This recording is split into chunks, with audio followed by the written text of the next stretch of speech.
Le train, ce n'est pas le passé, mais l'avenir, c'est la conviction d'Europe Écologie Les Verts.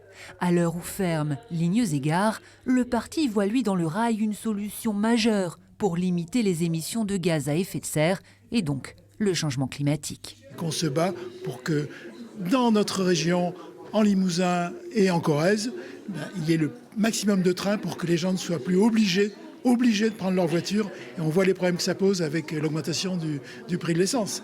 Voilà, pour la ligne idéologique, reste à s'informer, à se former sur le sujet.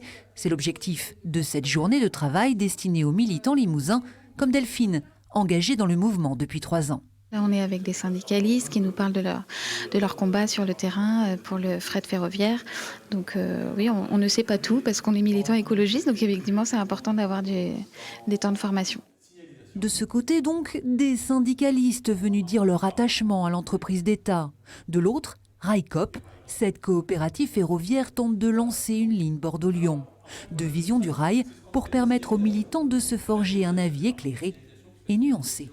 On est à la fois pour les services publics et en même temps on est pour des projets citoyens. Donc à la fin de cette journée, les adhérents repartent avec chacun un petit package là-dessus et peut amener des discussions, des réflexions auprès des gens qui les entourent, dans leur entreprise, dans leurs associations, etc. C'est ça l'idée. Et pour essaimer plus largement encore, Europe Écologie Les Verts envisage une journée d'information sur les transports, ouverte cette fois au grand public.